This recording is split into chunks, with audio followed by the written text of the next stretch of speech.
Daily Talk Show, episode 308. How are we? Cyan Ta'eed is in the building. How are you? Good. How are you? Yeah, very good. Welcome to the show. Thank you. It's funny to finally be on here after so much time of listening. Yeah, so have you watched? Because it's a different. It looks like a different thing. Like it's a different world. I've listened on Apple Podcasts. Mm-hmm. Okay. Now you've transported into our set here. I have. It's very professional. Have you given us 5 stars yet or no? I haven't. No, that's I'm okay. sorry. I'll do that when I get home. You're like an Uber driver, Josh. Always wanting the 5 stars. No, that's okay. Yeah, it is a little bit needy, isn't it? I feel like I can be needy with you. Yeah, you can be. We know each other well enough. Yeah, exactly. TJ, Cyan Ta'eed, what do you know of Cyan? Well, other than how you speak so highly of Envato and the times I've spent in Envato, which I've never seen you there, but you are one of the founders alongside your husband and a friend. Mm-hmm. And I went down a rabbit hole last night of watching some of your old videos, the moments of when you first started this. And it's interesting to sort of understand where you guys are at now. I used Envato before I even knew Josh. Mm-hmm. I was downloading some music and all that stuff. But then sort of to see the journey you've gone on, you wouldn't know. I mean, you're seeing this online business, but you're not sort of getting engaged with that. And I really did. And I hope today we can explore a bunch of that stuff, which it's so crazy where you've come from the garage of starting Envato. Josh and I were speaking yesterday about where we're at on our journey, which is the very start. And there's a time where we're like, we're a bit embarrassed about where we're at, but we know where we want to go. I made TJ light a candle before you came into the office because I just said, the office fucking stinks. The aircon doesn't work very well. We're having Cyan over. It was either light the candle or blame it on Mr. 97. Yeah, exactly. So, yeah. It doesn't smell at all in here, to be clear. Great. And I actually came in and I was like, wow, this is a cool space. Oh, great. Yeah. It's got it leans towards grunge Collingwood. But that's all we can hope for, I guess. See, the interesting thing in watching Josh's journey is I just feel like he's gotten cooler and cooler as he's gotten older. He's found his personal style. He's just very basic. What? It's very basic, the style, though. It's just like keeping it very minimal, I guess. You're just super cool these days. Whereas I feel like you were cool when I met you, personality-wise, but your personal style, you weren't as like comfortable in your own skin. Yeah, I think comfort, definitely. How much have you felt that you've developed from a style point of view and just a comfort of being yourself? Me? Yeah. I think I felt like for a long time, because Envato was growing really quickly and you needed to manage all these people and you needed to seem like you knew what you were doing, that I often felt like I had to kind of play a role as opposed to just being me. Yeah. And so as I get older, I'm trying to just be me more. And Collis always said to me, like, I'd get super stressed out before I'd go do like hard panels or speaking engagements with intimidating people. You're on a hard panel today, by the way. I am on a hard panel, yeah. The hardest panel. It's got the panel vibe, doesn't it? Exactly, and Collis was always to say to me, it's okay if you don't know anything. You can only be, it's okay if you don't know everything. Probably if I didn't know anything, it would be a problem.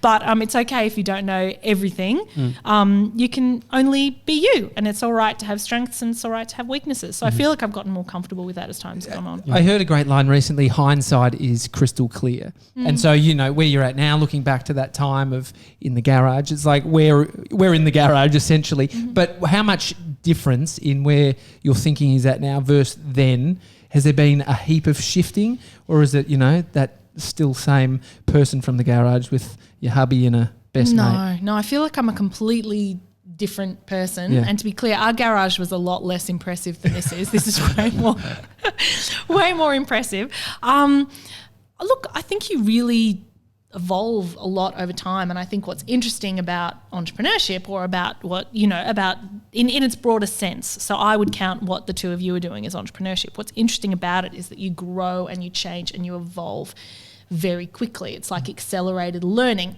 And it is kind of like, all right, well, really the exercise is I'm trying to solve these really meaty, difficult problems to solve. I'm going to stretch myself to my absolute limit in order to see if I can actually do it or not. Along the way, you learn a lot about yourself. I mean, you've lost the hat, Josh. I saw in some of the videos that you made when you worked in Envato with Cy, you had your backwards cap on. Yeah, I think I was going through a stage of... Well, I think my hair, like we were mentioning before the show about my hair Is this flipping into a hair segment? It's got that vibe, but like we've got insecurities. For me, my insecurities in my hair, in my scalp. I think I've got a very sort of D-grade scalp. D-grade scalp? Yeah. What's an A-grade scalp, just to be clear? I think, Tommy, you've got a very good amount of hair. I think that if you cut it more, because Tommy's got a mullet at the moment. Well, I'm growing a full man bun, so it's just at a point where it's very annoying. Can you show what it's looking like at the moment? Show the back. Yeah, it's horrible. Yeah, so at the back, it's a real party up the back there. But I can nearly put it back. Could be worse, is what Cyan said. It can always be worse. Yeah, no, it's not. It could be worse. Look at this. And so, so I think that definitely I was self-conscious about my scalp and so I would wear a hat. Yeah. The problem is that it feels like a hat is even worse because then it doesn't have time to breathe and it just gets. Are you worried about your scalp or are you worried about the fact that you're balding? What it's maybe a bit of both. No, actually, the balding doesn't bother me at all. Okay. I'd prefer to completely shave. At the end of the Envato trip that I did, I shaved all my hair and Brie was like not happy about it. Oh, really? Yeah. Because I love it. Yeah, so shaved hair. Love a shaved head. Well, your hubby has a shaved head. Collis has got a shaved head. Love it. Yeah. And like kind of all the shaved head men. Jeff Bezos, the big Jeff Bezos fan. Is that what you're saying? No, like Bruce Willis and The Rock, and like shaved heads. I like a shaved head. Yeah, sure. And I have a theory: men with shaved heads really like me because I have a lot of hair. So I have a theory. It's like this subconscious trying to kind of even out the gene pool. Yeah. Well, maybe that's even plays into I was saying how I lack eyebrows. Do you like women with big monobrows? Yeah, exactly. So maybe that's part of it too, is someone who doesn't have much of a brow. That's what even Mr. 97, who we've had, he's been on the dating scene and all that sort of thing. I've been picking people where I'm like, I think she would be great for you and all that sort of thing. But in some cases, I think that maybe Mason looks too much like that. He'll be not as into one person or another person, and maybe we're attracted to the opposites. I think so. We all have our types. Yeah.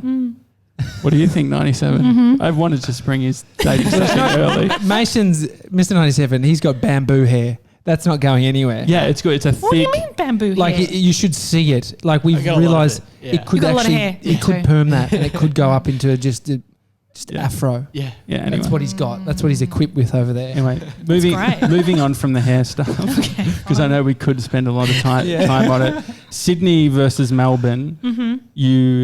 You were living when it all started. You were living in Sydney. Yep.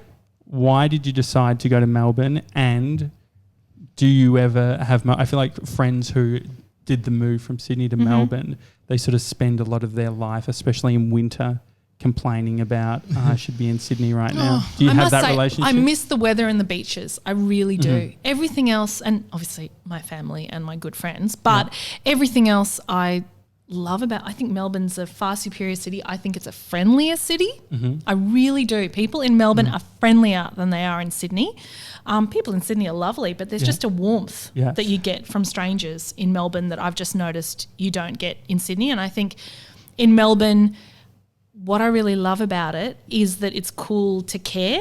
It's cool to be obsessive about what you do, which I don't think is cool in Sydney. Yeah. I think in Sydney it's a bit less about, you don't want to try too hard in Sydney. Mm-hmm. I would definitely not go well in Sydney then. Me neither. My wife's from Sydney. I grew up here. I moved up to Sydney. And that's a place that Atlassian, the founder, lives there. It has a feel about it like New York or London, big city. From a business point of view, Melbourne, what's the advantages of having the company run out of Melbourne? Well, look, I think, we ended up in Melbourne by accident. So we had this amazing dev we were working with at the beginning of Envato to build it.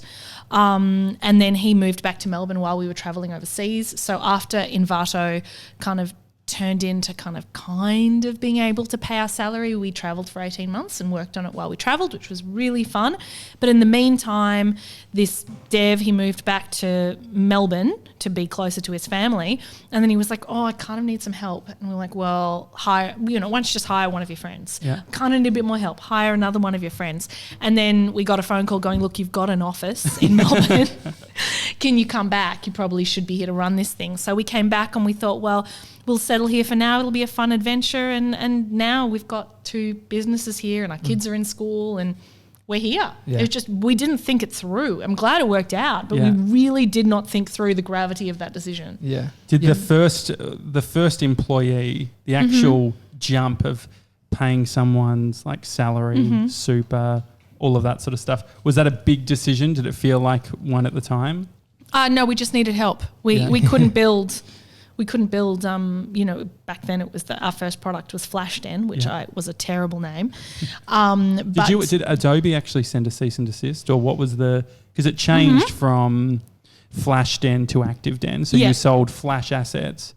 What was the catalyst for changing the name? Adobe sent a cease and desist. Yeah. But even look, it was a terrible brand name. It was a shocking brand name, and I remember I have this memory of having this check to Flashden and going into the bank and the teller going, Flashden, what is it you do? And I said, we have an online business. And she thought it was a porn site. She go, Flashden. Yeah. And he said, a Flashden. Yeah, it's got that. Flashden. A den as well. Yeah. A den just sounds filthy. It sounds so dodgy. She looked at me like she was appalled by me. And I didn't quite know how to explain it. And it was super awkward. But, I've gotten a bit better at branding over time. But it was not a great brand name. It feels like you and Collis are very understated with, the amount of success you've had versus how you walk in the world. You're not super flashy. Even from a brand level, like that's when I went on that rabbit hole. That's where I was like seeing the scale of how many people you've, shared money with, that your business has allowed people to flourish in their worlds or in their lives around the world. Like that's the understated part that, I don't know how much you're wanting to just shout that around. I think you probably wouldn't. I would. I know you absolutely. Like as soon as that happens. But the thing is, I feel like I've changed perspectives based on. I just remember once we were hanging out, and then I'm like, okay, I'm off, and I was like waiting for my Uber, and you were like going off to the tram. It just gave like real perspective into what maybe I should be. Dude, when was the last time you were on a tram? Trams just give me anxiety, so I just sort of avoid them. I like the sound of trams. I like being outside of at where we live now near Smith Street. You can hear the trams going past at night. It sounds awesome, and I hear like the beep beep beep, like all the closing doors and stuff. But the idea of being in it and just like understanding the routes. I think if I understood the routes. Do you still use the tram? Yeah, I take the train to and from work every day. Oh, really? Yeah. See, I think that's great. I sometimes get the bus up to where we are. It's just one one bus. When have you taken the bus to here? When? You drive every day? I did the other week. No, the other week. I legit got here the other week. And now you're flexing. And then I was doing it quite a bit before we started our business. Mr. 97 catches the bus every day. Yeah. So if anyone's getting the praise, it should be Mr. 97. But have you ever had, I feel like one of the benefits of being understated is when you want to flex, it counts. So someone, like in a situation where people care about that thing, like they care about status, they care about success, entrepreneurship, have there been any moments where someone's treated you like a bit of shit or whatever, and then even though it's uncomfortable to do because you don't want to have your value in that, but you've been able to flex it and made them like be like, haha, don't think about that shit because like, have you had moments you need of that? To pay attention to me now. Yeah, like, you do have situations where people maybe aren't being that nice. I mean, you and I had a situation once where we were trying to hire an advertising agency and they kept on talking. You were sitting at the head of the table just randomly and they kept on pitching to you. It was not random. Not to me. He did it on purpose. It was a power play from Josh. Power move by me. Just a real presence. Maybe it was the snapback hat that got them. Yeah. Maybe. Throughout the whole meeting, the guy who's working for the lead guy is going like, like talk to her. She's the boss of this project. I've got no money. And he just couldn't stop pitching to you because you were a guy at the table, even though you're so much younger than me. And he knew logically that I was the person who was the decision maker. Just emotionally, he was like, do you think it's unconscious to him? No, totally unconscious. I don't think he intentionally did it at all. Yeah. But I think he was wearing I think what I remember of him, he was wearing one of those hats like that my pa used to wear, which I really those. Yes. Like, was he wearing one of those hats? He was wearing one of those hats. Yeah. Yes, he was. He was a cool guy. Yeah. No, but to answer your question, I did there's this thing, lifestyles in inventory. Collis is always teasing me. I say inventory and I just can't stop doing it. Yeah, so don't I do just, that. Inventory. Inventory. It's just one of those words in my mind. I think because I learned to spell it that way when I was young. Yeah. Inventory. Anyway. I say bussiness.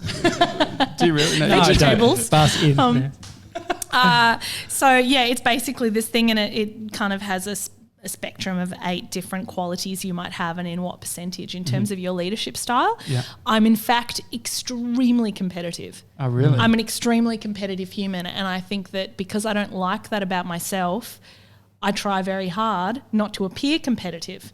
So I don't tell people about my work stuff because I feel like it kind of would be competitive, which I think is a really unappealing and unpleasant quality that I have. But is it more an unpleasant quality to hide it all? Because I do remember... You need to tell me if it is. Well, because...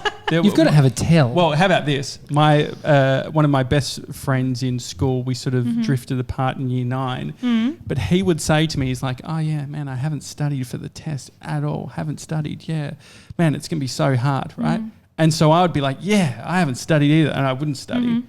And then he would end up getting an A and I would get like a C. Because he was secretly studying. And not only that, but him and I were both fat kids and we both had weight issues. And when I'd go to his house and stay over, he would give me soft drink and then he wouldn't drink any. Well, that's just frenemy territory. Yeah, that's it not does have like, that vibe. I don't feel like that's the same. I would never do that to someone. But so how do you... I do send a lot of chocolate home for you. It's all coming out. Well, people don't probably understand the chocolate thing if you're new to Cyan. Well, they probably know the brand, Hey Tiger, if you're in Melbourne.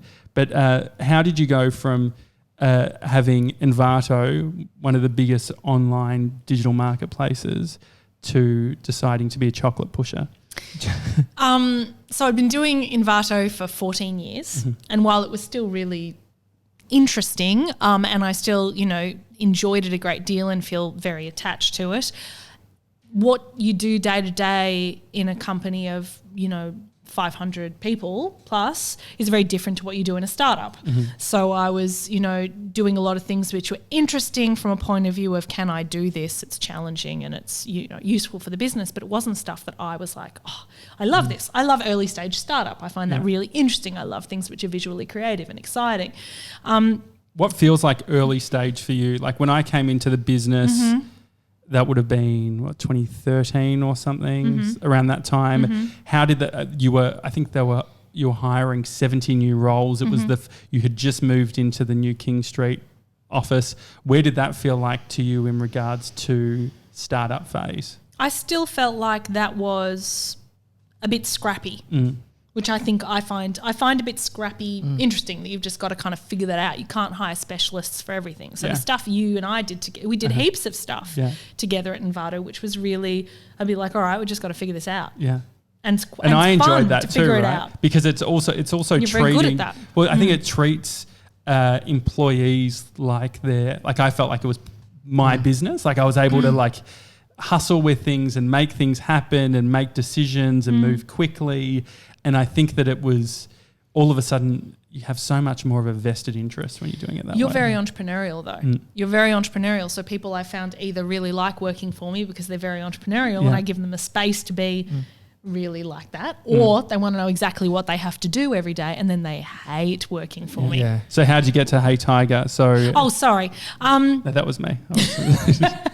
We go everywhere. So so Envato, the core value is when the community succeeds, we succeed. There's a really heavy focus on impact. So the focus in the business is less on revenue for the business itself, and although you need to pay attention to that, but in terms of what our focus is, it's how can we get to $1 billion of community earnings on our marketplace, and we're getting, that should be fairly soon that we get there, which is really exciting. So the focus really is around the community, impacting the community, which I find really exciting. I also think that there's a lot of people say don't talk about luck with, business success and yada, yada. And I agree with that. You've got to make your own luck. But also, I've seen so many startup founders now where the market just hasn't gone their way, a big competitor came to get them, whatever it might be.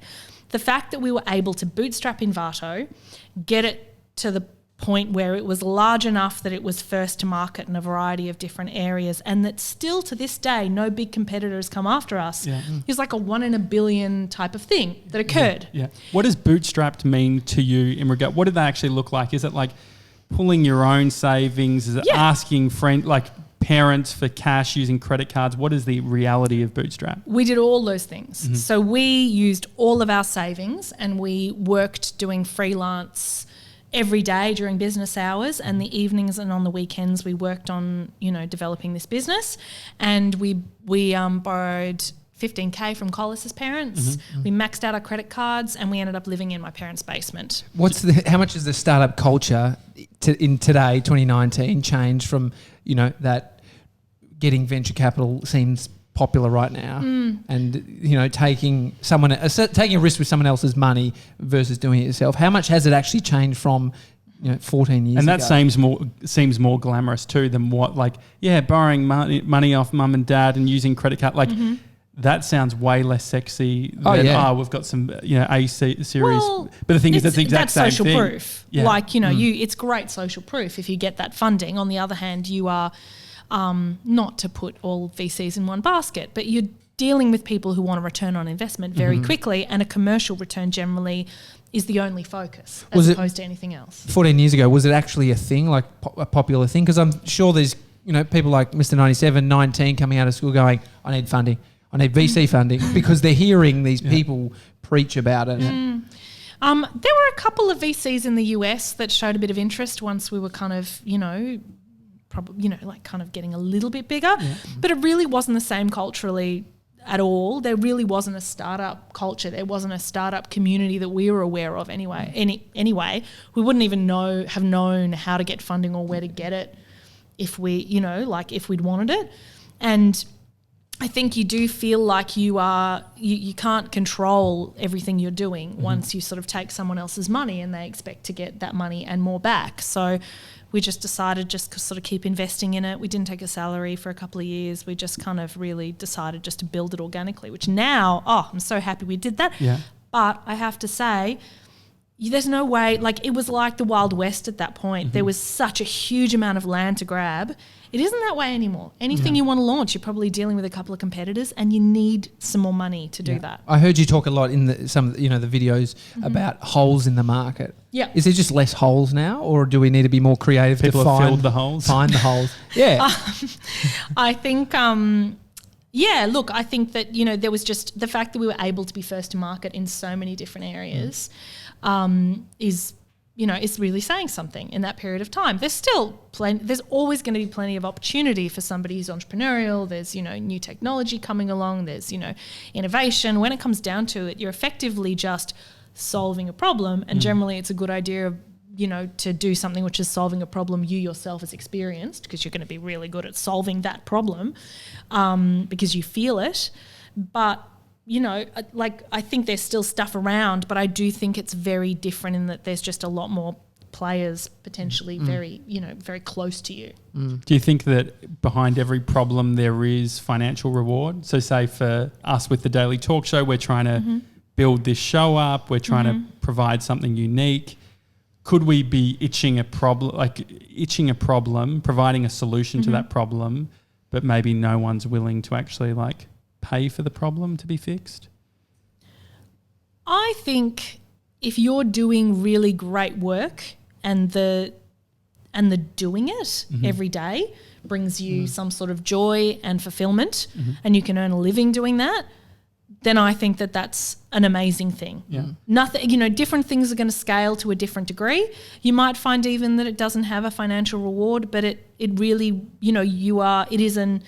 this sounds really serious, but almost like an act of service to some degree. Yeah. Like you're serving the people around you by providing this thing which entertains them, makes them feel connected, whatever it might be. Yeah. So I don't think you can go, great, well, anything I do which I really like and do really well is going to make me millions of dollars. But, I think you can, I hope, and I'd love to, I love the concept that you can have a work life which you're passionate about.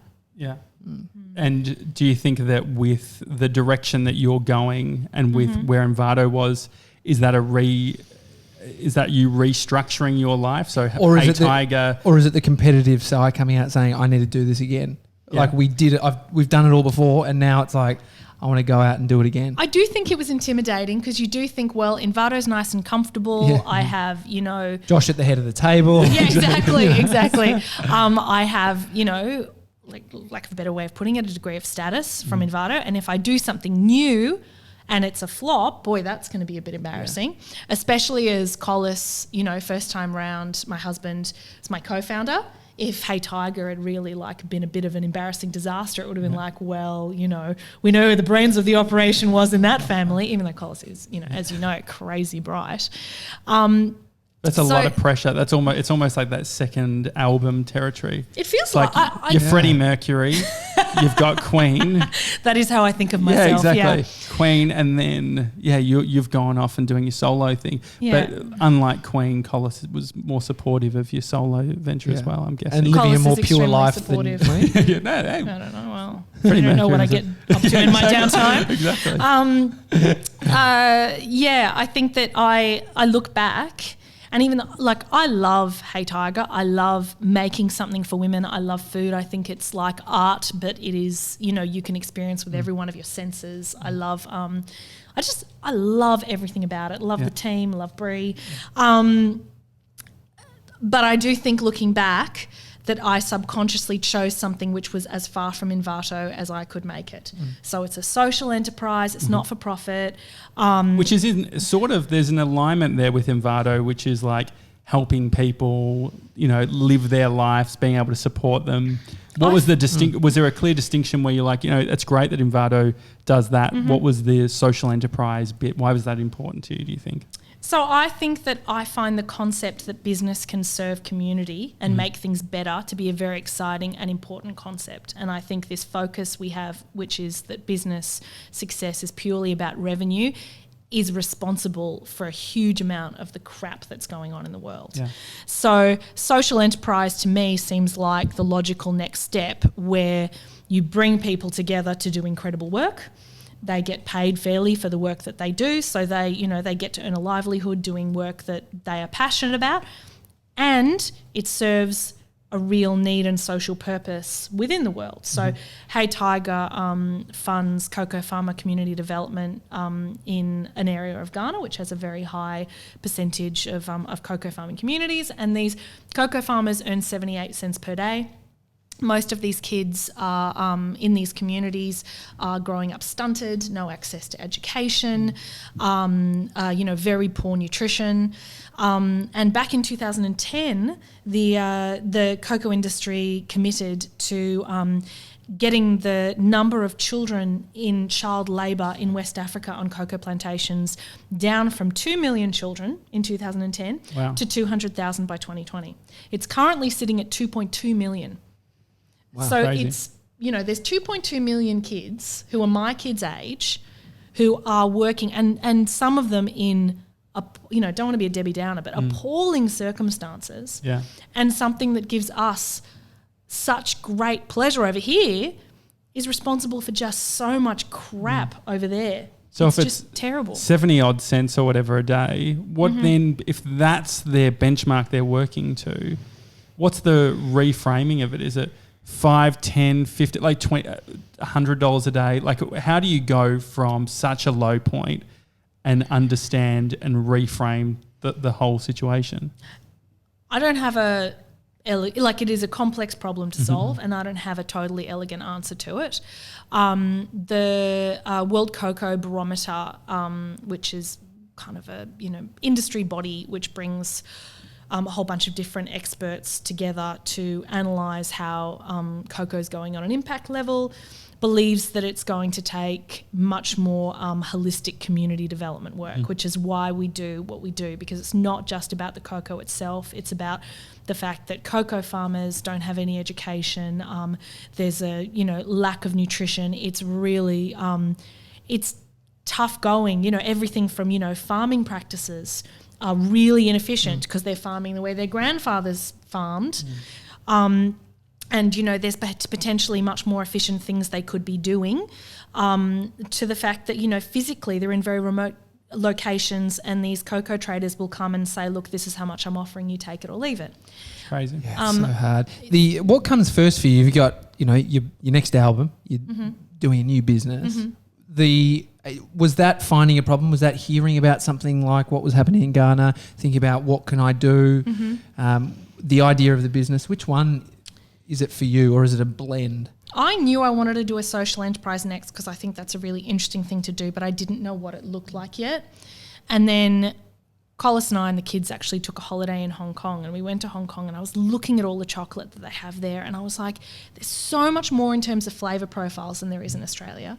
It's so interesting and so fun, and we're just not seeing it. At the same time, I was looking at trends coming out of the States, food trends, because I'm quite passionate about food, and I knew I wanted to do I thought I'd kind of like to do something in food next. Also, it's tangible, and you can tell people what you do and they understand. Like if I try and talk about Envato, people's eyes just kind of glaze over. So, you know, we were away, and I was looking at trends in the States, and I was like, there are brands that are starting to focus on women. Women are the largest demographic of, you know, people who purchase chocolate in Australia, and yet every other brand that we see is targeted either at your kids or your parents-in-law. Like nobody's kind of making an aspirational chocolate brand that resonates with women. So I was like, this is a totally impractical plan, but I think that there's something in this.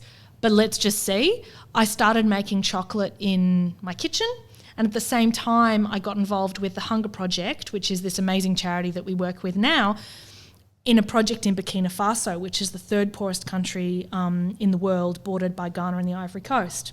And I was talking to the CEO of the Hunger Project, Melanie Noden, one day, and she said, well, you know, a big problem in Burkina Faso is forced child trafficking. So these children go work in cocoa plantations in Ghana and the Ivory Coast, taken away from their families, never see them again.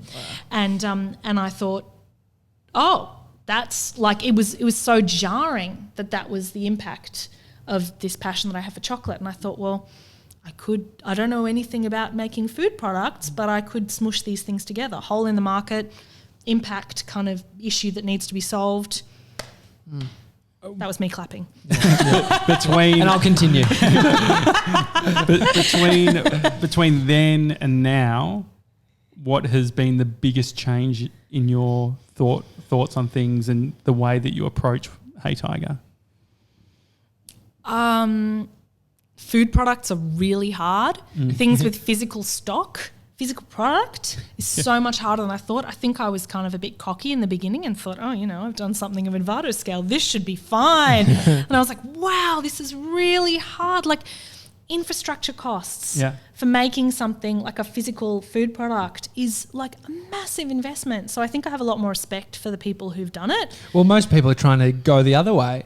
They're going, how can I create something that's not a tangible product? It's an online product. I can sell it while I sleep. Yep. You know, I don't have to worry about returns. It's like it's fascinating. I mean, that's where I see you, the competitive nature in you. It's like tackling that is no small feat. Yeah. Well, that's I think there's something appealing in the tangible as well. Even our podcast, we're like, we need merch. Let's do merch. There's a great pleasure in giving somebody something. Yeah. And there's that Greek mama in me comes out and goes, I want to feed you. I love you. I want to feed you. And I get to feed everyone. It's great.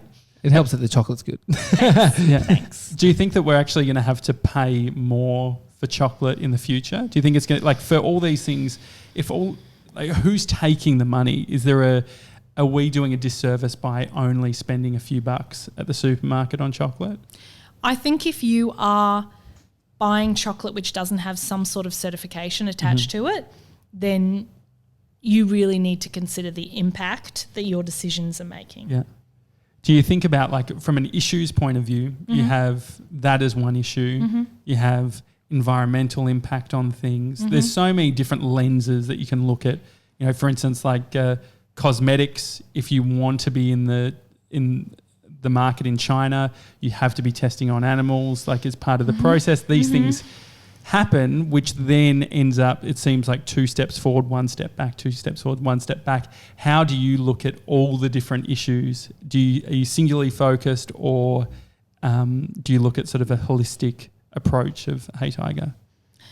I think that, a business can become a B Corp. I don't know if you know what a B Corp is, but it's a really holistic kind of analysis of how your business is performing on every ethical level. It's like a certification, like a standard. Certification, yeah. You can go through that process even if you don't necessarily want to become a B Corp, just to see how you're tracking as a business. So I kind of feel like our job is to get iteratively better, because, there's plenty of stuff we do which I'm like, oh, well, that's not good enough yet. Yeah. But, you go, all right, well, we're just trying. We're trying to tackle this problem. We're trying to put impact first, and just we hope that every few months we just, take 1 step forward in terms of being a good all-rounder. Has there been a magnifying glass on you, do you think, from coming from Envato to now doing this? I certainly think that, generally speaking, if you were to launch a chocolate brand, you'd go, well, maybe I can kind of, do some basic packaging and I'll start selling it in markets, and I'll sort of, ease into it in a traditional bootstrappy way. And I couldn't do like that, it just wouldn't have made any sense for me to do that, because it would have been a real mind trip.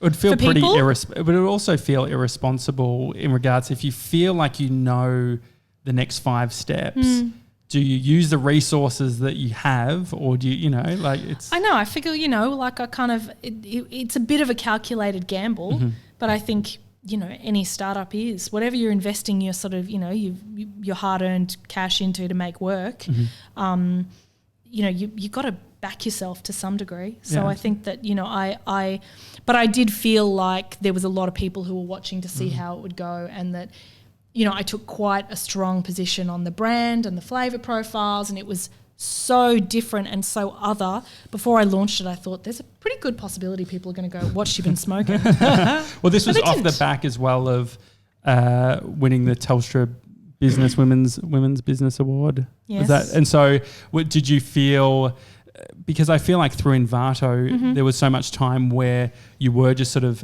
behind the scenes, and there was sort of an active effort to go out and about and to start actually celebrating Envato. What did that teach you about the whole process? Because in some regards, it is that mind trip of we're doing our day-to-day stuff, nothing really changes, you're still, grinding away, and then all of a sudden with this slight slant of a PR perspective on things, people all of a sudden care, and part of it's like frustrating. It's like, these guys have been doing this for, at the time, 12 years or whatever. What's going on? Was that a mind trip for you? Yeah, it was a massive mind trip. And interestingly enough, most women who go through winning the Telstra Businesswomen's Awards by the end of the year are burnt out, freaked out in some way, because it's just such an escalation of your personal brand. Like, it really is, like, we've gone through a few awards programs now. It is the most effective in terms of getting your personal brand out by a country mile. It really is. But that also means, you go from being like, well, I've only ever spoken to my team internally before, to, oh, okay, I've been invited to, be on a panel with the CEO of CSIRO and, these other people who I find deeply intimidating.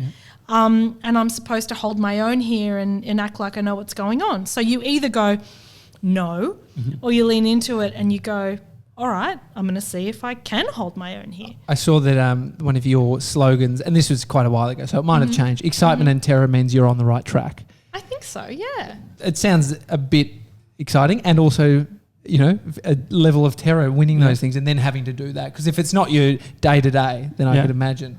It took a lot of kind of energy, and it pushed me way out of my comfort zone. But again, I always think, if life's about having big experiences, which I think it kind of is, then, if you get the opportunity, go do it.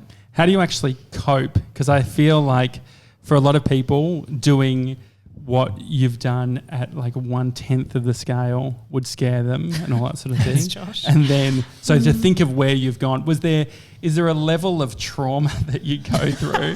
I just wanted to, like, because the thing is, like, there's people who are dealing with like, I feel like I deal way less and I get stressed and all that sort of thing. And, you know, like, what's your take on mental health, how you, even when you get to the level that you're at, do you all of a sudden, like, I feel like if I got to that level, it's like, okay, at that point I need to see a psychologist. Like, I feel like now I need to deal with all my shit because otherwise I have seen a psychologist. I have seen a psychologist. I did for probably about 9 months just before Hey Tiger launched to the sort of, you know, like just like a few months in.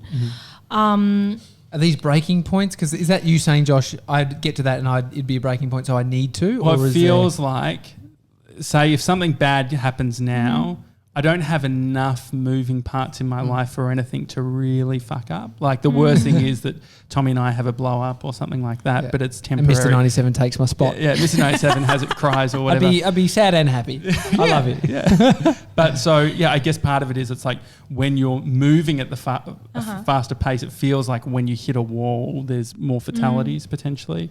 So what was that experience?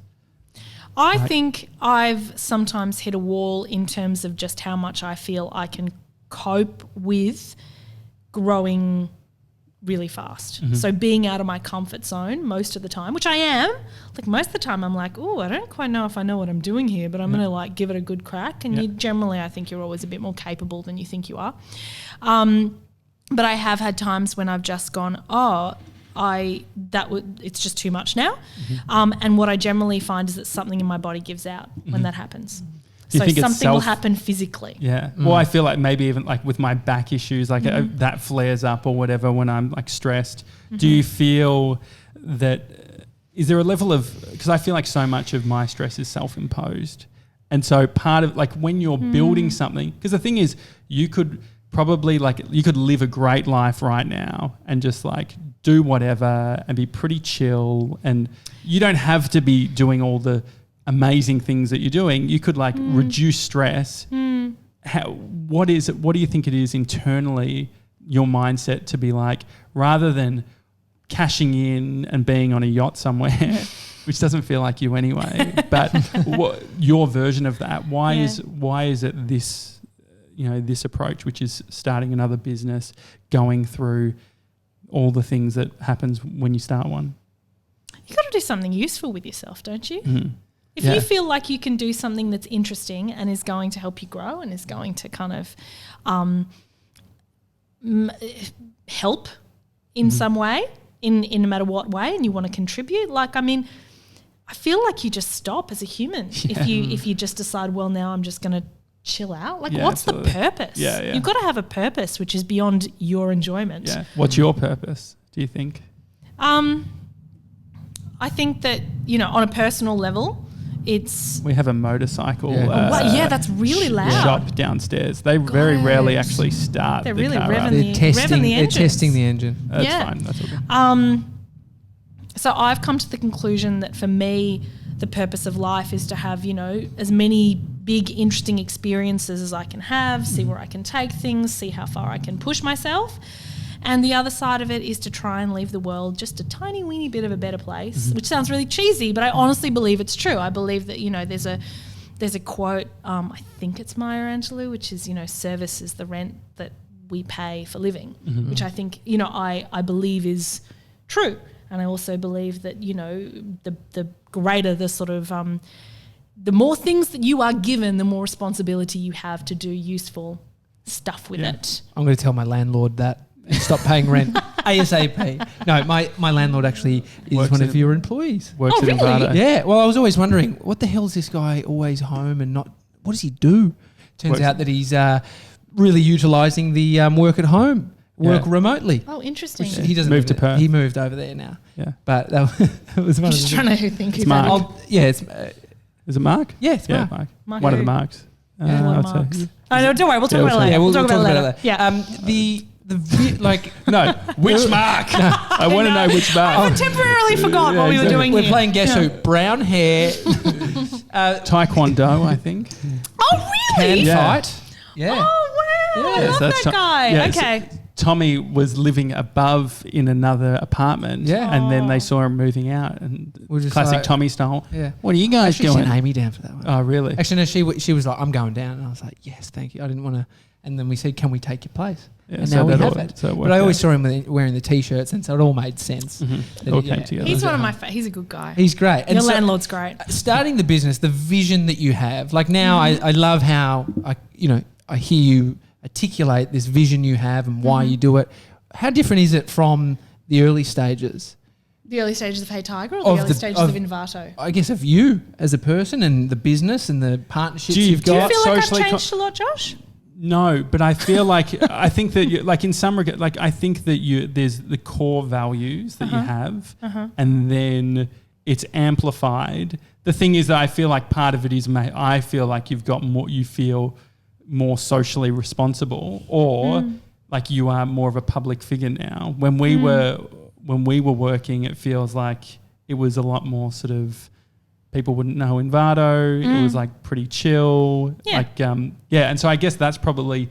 I mean, I just I feel like you are very kind. You I just remember always feeling calm at work. I remember it got to a point though where it was like too calm because of when I was doing the social media stuff and I was like a little bit stressed. And I said to Sai, I was like, I can't work out like my one job was social media, right? Like that's at the time, that's my one job.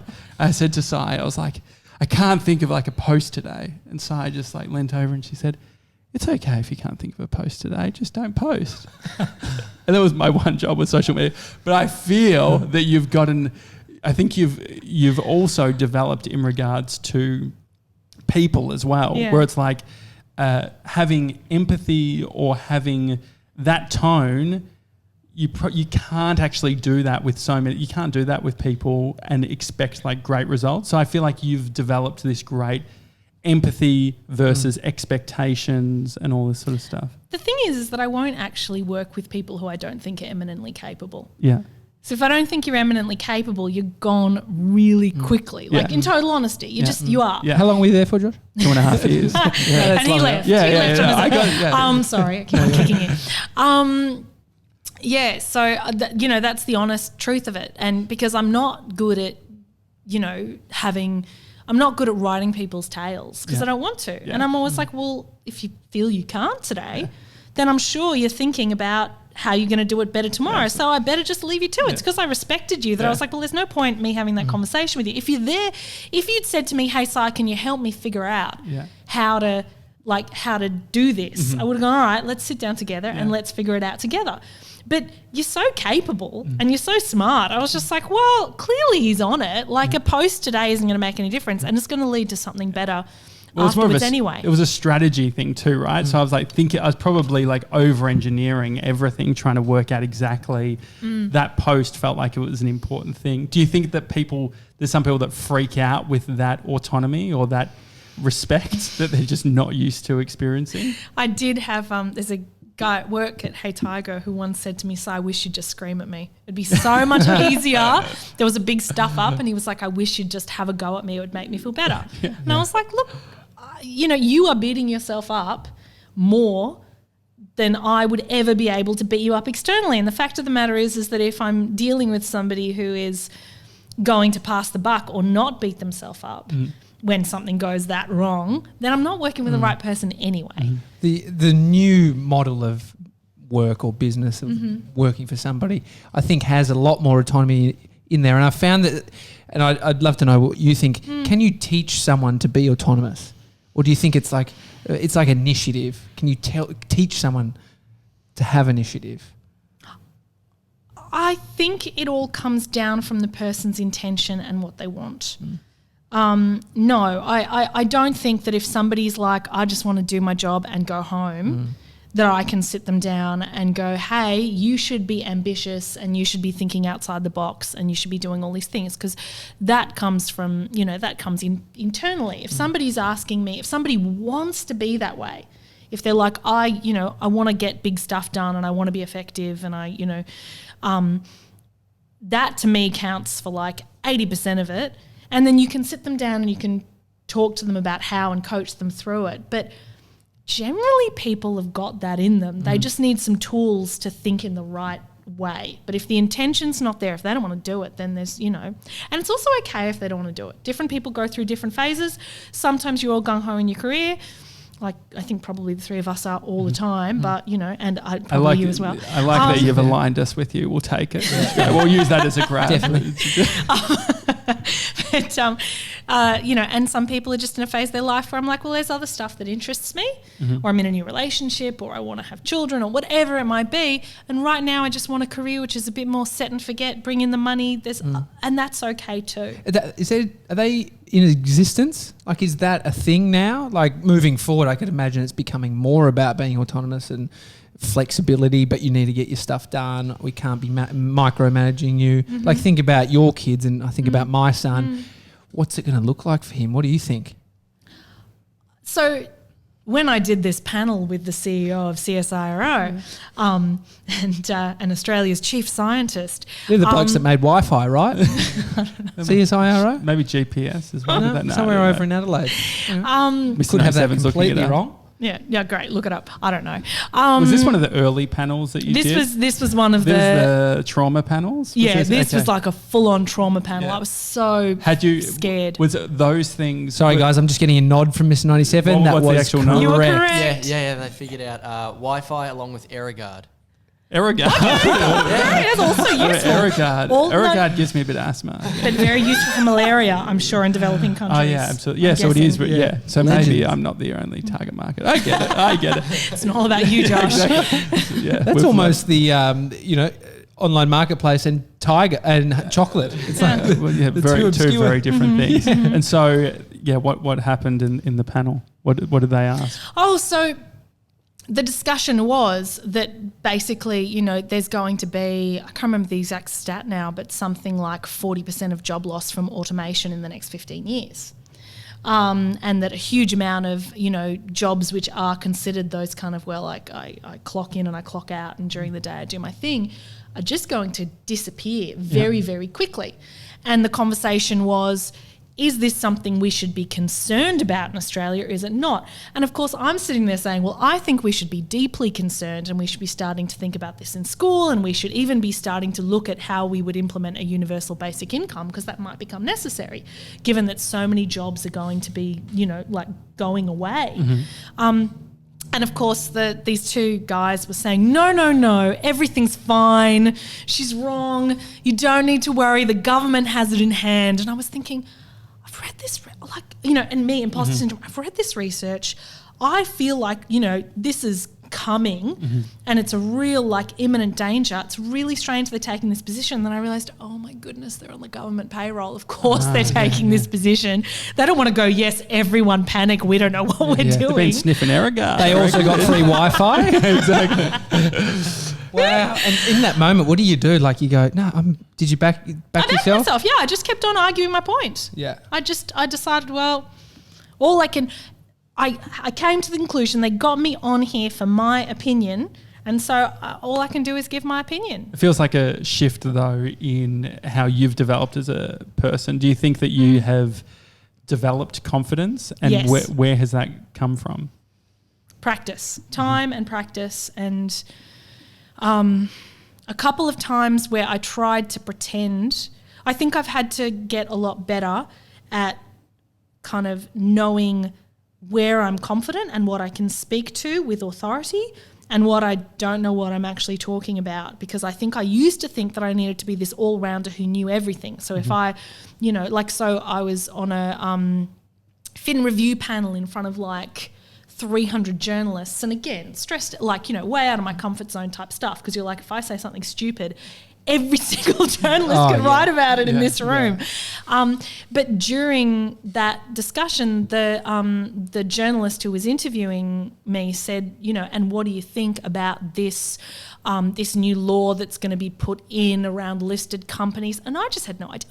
Envato's not listed. It's not something that interests me. I have no idea. And in the past, I would have gone, oh my goodness, panic stations. I don't know. Everyone's going to think I'm stupid. Yeah. Start saying words. Yes. We talked about this literally yesterday, where it was a client's come to us and said, given Tommy a big sort of offer in regards to what we can do, and they're like, we need an answer now. Yeah. And I guess that part of the growth is being like, oh, it's okay to say, I'm going to have to think about this. Yeah. We'll come back to you on that. And it's perfectly fine. And I realised I'd heard sort of a woman in another panel that I'd been on who'd gone, oh, I'm not sure. And it was It's a power okay. move though as well. Totally. It's such a good power because the thing is, it's like, it's a confidence in, that's not the area that I play in. I don't really know that sort of thing, which is And like super powerful. It strengthens you. Yeah. It's just like being fully aware of what your own strengths and weaknesses are, which I think is also very, very important. You've got to know what you're really good at in order to know what you're weak at. And once you know those things, you can go, well, no, actually I am damn strong here. It was to be able to feel that I developed enough to say, you know what, we're not listed. I have no interest in this. I'm sorry, you're going to need to ask someone else. Yeah. Yeah. And then she was like, oh, okay. We moved on to the next topic. I was like, that was okay. That's good. Doesn't mean I'm dumb. Yeah. Just means that I'm not actually interested or know about this specific and area. you're sure on what you do know, which I think is super powerful. I'm going to bring up the psychologist stuff again because I feel like I'm using people as a in to try and eventually get comfortable to do it, because it's not that there's a stigma, but I just feel that I don't like going on the tram, let alone having to talk to understand but you're very the comfortable reception. talking to an Uber driver. Yeah, exactly. Yeah, exactly. But the troll, are you trolling me on my own show? No, it's just an interesting distinction. Yeah, exactly. I see the tram as more anonymous in a way. No, well, I see the thing with the tram stuff is I'll always stand up because I just can't deal with trying to pick who deserves the seat more than me. Do you know what I mean? I thought you were going to say who deserves to sit next to me, and I was like, whoa, Josh. No, it's the Okay. opposite. It's like, okay. So it's like pregnant women, older women. Why don't we just say all women? I'll give them a seat up to all women. And it's like, okay. And so I've just created this Old list. people. The list is so big Yeah. Yeah. that I'm like, you know what? Like, I'll just stand up. And then there'll be heaps of seats, and then I'm standing up, and then I'm feeling self-conscious about standing up. Everyone else is sitting down. Anyway, that's not the point. The point was around the psychology stuff. Okay. So, what are the actual with the psychologist? What's the actual thing that you take away, and do they get into the specifics? Because the thing is, these psychologists, they haven't done this panel tour. They don't have the experiences that you have. So how do you then, if they say, no, you just need to do this, Cyan, how do you take that in and be like, actually, no, they probably... No, they don't do that. Okay. That's more a coach you're talking about. Yeah. What do you say? Because They'll do so for me, it's more getting down into the crux of the issue. So for me, I've always been really bad at self-care, and I've always been really bad at being kind to myself. And I have an intense need to be liked. So I will, almost play a role with people when I don't know them that well so that they will like me, which I mean has a lot of payoffs. It really does, but it also means that sometimes I get super tired because I'm like, are they okay? I overthink everything. I'm like, did I offend them when I said that? Like it's really intense in my mind. And so it's more like, okay, when you find a good psychologist, it's more like a conversation around, well, why do you think you feel that way? And, why would somebody really want to be your friend when they get to know you? Can you think of the reasons? It's uncomfortable as anything. It's like anytime I've gone to see a psychologist, I've come back wrecked, just exhausted. But it filters in. Is this something you knew before you started with the psychologist? No, not really. It's very hard to be self-aware, and it's not like she even sat me down and went, this is my diagnosis. She was just, very good at kind of coaching me through coming to that conclusion myself and asking why. Like, why would you say that about yourself? Why do you think it's so important that that every single person that you meet likes you? Yeah. Which they do. Thanks. I try really hard. That's the problem. It's an intervention. problem. Stop being so likable. It's hard working on yourself. Like I feel like you're trying to work out every answer that they'll ask you. You're trying to work out what they'll ask you and what the answer will then be. Well, the likability thing's annoying because what's the other option? Being unlikable. Because sometimes I think me trying to be likable is probably a good thing because it means that I do the things that I should probably be doing. Like yourself. I think, doesn't that make sense? If you just liked yourself, it's like, I'm sure. Yeah. Sure, people will like And I think that, there's and if they don't, it's also okay. something to be said for just being kind. Yeah. Like focusing heavily on being kind, I think is a really important thing.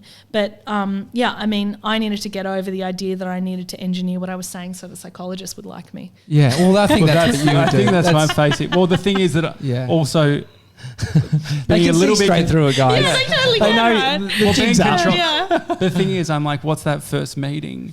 It doesn't matter. Yeah. This is the thing. But I Don't think that- think the but the thing- first meeting through. But I think that it's like, I would want to go it this way. Like, I feel like, okay, I've got the direction I But want to go isn't in. that a control thing? Like Yeah, you're yeah, trying to maybe. Yeah. control every element of that, control your answer, their answer, what they think of you, all of that. I think it's great. I think this is a great sign that we should book you in. Yeah. Did you know was it a specific, when you look for one, were you like, oh, I want like a Freud, like, No. yeah, there's a Freud and the other one? I think you just got to like the person. So I went to one and I did not like her, didn't go back.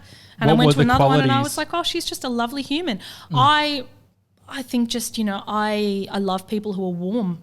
I like people who are warm, and she was very warm, and she listened, and I felt safe. I think that's probably because you get really vulnerable, and you Yeah. talk about like your childhood and all sorts of crap. How quickly Yeah. did they get to that? Because I think Brie was surprised when she went, they just like go there straight away. They start asking you really tough questions Yeah. straight away. And I do this thing where if somebody asks, I'm good at avoidance. So I'll just go blank, and I'd literally have these times I'll be like, I'm so sorry, I just can't process what you're asking me right now because it was just too hard. But then like 2 weeks later she'd try again and I'd be like, okay, no, I feel like I can think about this now. Yeah. See, I so- wonder. Not that anything hyper traumatic has Yeah, I know, happened. but everyone's just- got like their version of it. Yeah. I wonder, do you then feel, because you're reconciling all the things in the past or whatever, do you need to re-enter into relationships, say like with family members or whatever, and reset, or like, because you might sometimes uncover knowledge and be like, oh, that's why I do this. It's actually because my dad's an asshole to me, or my mum does this or whatever. Or you establish that there's boundaries that are way beyond what you actually think the boundary should be. You know, what you should say no to. Yeah, but how do you look at relationship? How do you feel like when you walked away from it, it's like, oh, I'm going to speak to this person, or any of that sort of No. shit? No, Okay. I've never. No, there was one conversation I did have to have, which was with somebody where I said to them, I know you don't mean it this way, but when you say this, it's made me feel this way since I was a kid, and I need you to not say it because it just triggers me to all these other, like it lifts a veil on behaviours that maybe you're not even aware are going on. There's so much Yeah. subconscious. What about saying no? Have you struggled with that? I read a book called The Life-Changing Magic of Not Giving a Fuck by Sarah Knight, and I think it is one of the best books that I've ever read because it categorises everything into, should I actually give a fuck about this or should I not? And I've only got so many fucks to give. Yeah. That's going to be the title of the show. That sounded really bad, but that's Yeah. how she phrases Yeah. it. Yeah. You've only got like 30 in a day. Yeah. And if you give all of them away to stuff which isn't actually effective, stuff you care about, stuff that's going to shift the dial for you, then you're not going to have enough for the stuff you do care about, your family, your kids, your partner, whatever it might be. And it was really clinical and went through every single area of my life. And I went through and I realised, wow, I'm doing all this stuff because I feel like I should, which is taking away time from doing the stuff I'm passionate about. Like, What are some of those fucks that you don't give now? I do a lot less speaking. I do way less speaking engagements. So I do hardly This podcast anything. is very rare. So, like, you don't do that many podcasts. So, thank you for being here. Oh, no, it's a pleasure. I'd never say no to you, Josh. And I've been a long-time listener, first-time caller. But so I don't do much of that anymore because I felt like it took up a huge amount of my time and energy, and I found it quite like intense. So I feel like, okay, now I know how to do it. I can do it well, but I only do it when I feel like, wow, it's really going to shift the dial for Hey Tiger. Yeah. Or Envato in some way, like really going to shift the dial. What about being kind and this not giving a fuck approach to things? How do they align? How do you make them work? Because I really resonate with that. I want to be able to do that, but I feel like the risk that I would fall into is it feels like it's single needs based, or like I'm thinking about what is it that I want, and I'm going to just deliver on this and a few of the close people, versus so many of the things that you do are having impact for so many other people. Yeah. So how do you identify that in the formula? Well, the idea is not that you stop doing things for people. Yeah. The idea is that you do things for people which are really effective and make, and make meaningful sense to them. So, for instance, in the context of speaking engagements, I'll get asked to do speaking engagements because people will go, oh, she's the one woman entrepreneur in tech that I know of, therefore we should ask her. So rather than saying, okay, great, I'll do that because I don't want to do it, I have a list of other women entrepreneurs that I give to them that I go, hey, look, I'm not available to do this, but here are these 10 women you can contact. They still get a good outcome because it's not actually me that they wanted. They wanted what I represent. The women who are just getting started in their career, like in that side of themselves, their speaking and their personal brand can do it. Everyone kind of wins and nobody actually loses in that. I just had to be a little bit smarter. I didn't go, no, screw you, I'm too busy. So the kindness comes in, here's a solution for what you've asked me, what I've said no to. Yeah. I think we've even spoken about that within our business, which is like, hey, if we can't help someone, it's okay if we can't help everyone, but it's like we can at least direct them into the right area. And it's also being able to celebrate other people around you where it's like, actually that person would be perfect. If that person then speaks at the event that you were going to speak at and they do a great job, it's a win-win as well. But I still have difficulty saying no for people. And I've got a big thing about people feeling like maybe I think I'm too good for stuff. So I find it hard. Do you think, I find that when sometimes I'll say yes to things and then the pain that it creates based on like, oh, that thing's 3 months away or whatever. It's far enough away, so I'm going to say yes. But then it's like this long dread. Have you identified that stuff as well? Oh, it happens to me constantly. Now I try and imagine what it's going to be like. And a friend of mine who's actually a business coach, again, using swear words again, but we'll go, it's either a fuck yeah or it's a fuck no. Yeah. And if it's not a fuck yeah, it's automatically a fuck no. So you've got to be like, oh, I am excited to do this. Yeah. How do you know, like, I see the journey I've been on in my career and all the mistakes and things I've said yes to feel like have shaped me in some way.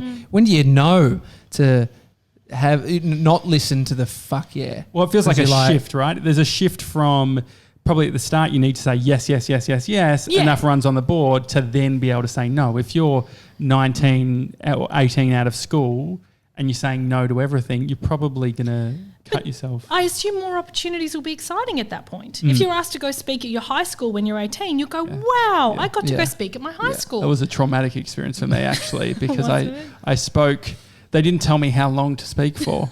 And so it was the awards night. And I actually gave $100 check to the winner of the media department, like who won the media award or whatever. Was it your check, your money? Yeah, it was MediaFlex's money. The problem is I didn't have the $100 in there. I was waiting for a client to pay me or whatever. It was like real scrappy earlier, like I was 18. But anyway, I spoke for 45 minutes, but they only needed 15. But they didn't say that. And there was the end of the talk. I'd realised I'd gone too far because a lady came up to me who was would have been considered like the crazy person of the group. And she came up and she goes, don't worry what anyone else says. That was amazing. No. It was great. And then I look back now and the final slide that I used in the presentation was a photo of Bree and I on an elephant not in the Thailand. Photo, no. We'll get to that. We'll get to that. It was Bree and I on an elephant in Thailand, and I was sort of like, "Look, you could be doing this too." That's so. And it wasn't even me being like funny. I was serious. I was like, "Travel the world, do slightly inappropriate things." And then the guys Tommy pointed out, elephants have amazing memories, so they probably He still remembers you, mate. Yeah. Wow. But anyway, the tongue kissing photo. Yeah, what is this? I've not seen this. It was Facebook. When I was on Facebook, I'm off social media.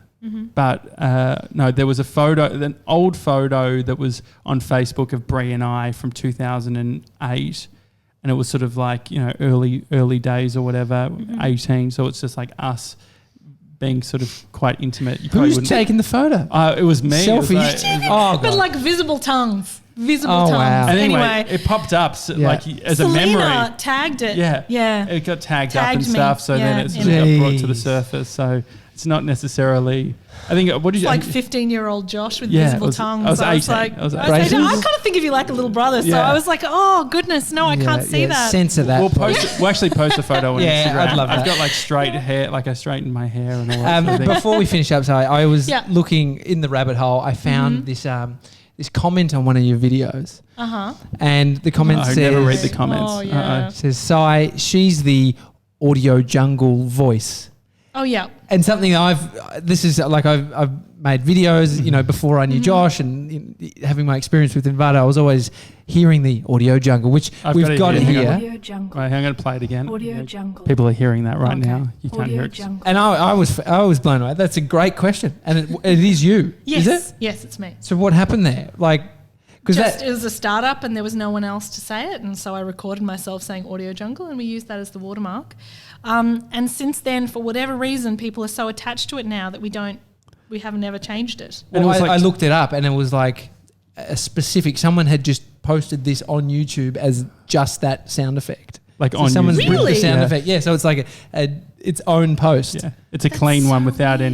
any music or anything Oh, like that's that. kind of, is that creepy? It's slightly. It's probably there's probably fetish vibes that we're not aware of or no. whatever. Can we do maybe put the headphones on, press and hear the recorded one, and then I want you to do the real version for our show. Okay. Audio jungle.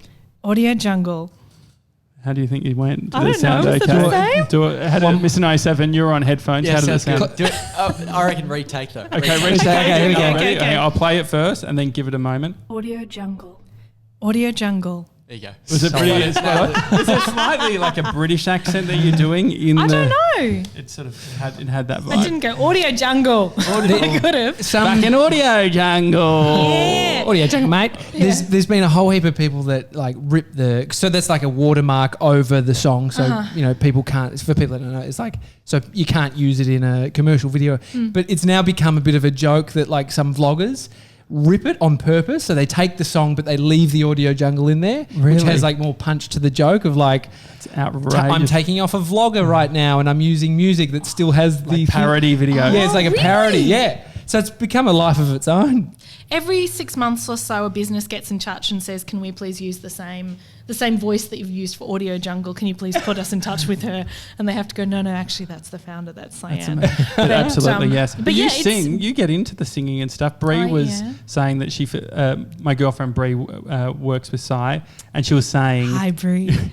I'm glad she I didn't. love Bree. I'm actually glad she didn't come today because she would have been like, we'll finish up in a couple of seconds, but she would have been very specific Wrapping us on up? the timing. She takes good care of me. Yeah. She does Hey Tigers PR. Yeah, and so she was talking the other day about she was like humming and singing in the office, and then you would do it, and it would make her feel a little bit bad about herself because You know of what how I good- do? Whenever she mentions your name, I go, Josh Janssen. Da, da, na. I don't know why. That's Is I it just do from it all our the time. the Daily Talk Show That's opener, amazing. the old one? No, I don't think so. No, it's like the Goldfinger soundtrack, Ah, yeah, like yeah, the song Goldfinger. I'll Meanwhile, take I'm it. not a good singer because you didn't get that at all. No, but where does the singing come from? Was that actually something you did when you were like growing up? I trained to be an opera singer until I was 18. Yeah, Wow. and I was in operas and Can stuff. you do something like what? No. What?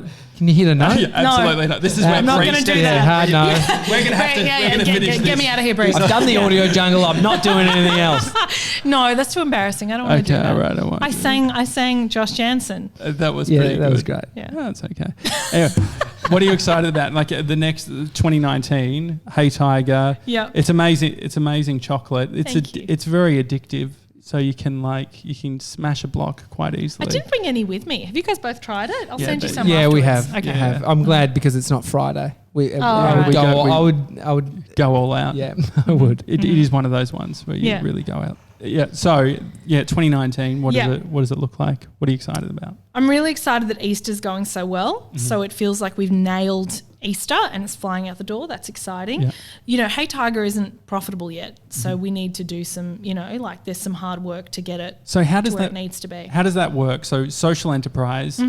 There's people who are really like, for whatever reason, people get, even when you do really good things, people are always like, they're doing it for tax or whatever. Like people say this shit, right? Yeah. But the fact is, how is it structured? How can you make sure that you are supporting and doing it for the right now? reasons? Yep. So, look, I think the reason that happens is because some businesses say, yeah, we're absolutely saving the world. And all I'm saying with Hey Tiger is it's owned by a charitable trust. So I'm the director. I can't take money out of it. It needs to go to a charity.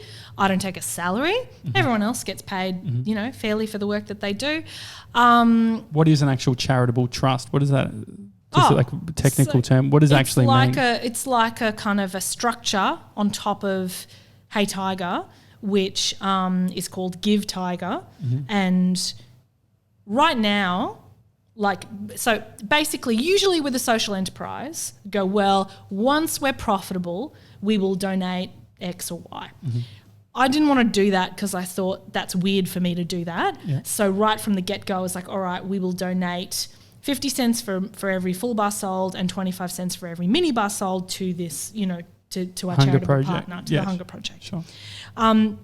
So baked it in right from the get-go, and I hope that we can do more than that in the future, but it seemed like something that was steady, and I fund that separately so that Hey Tiger can fulfill that responsibility before it's profitable.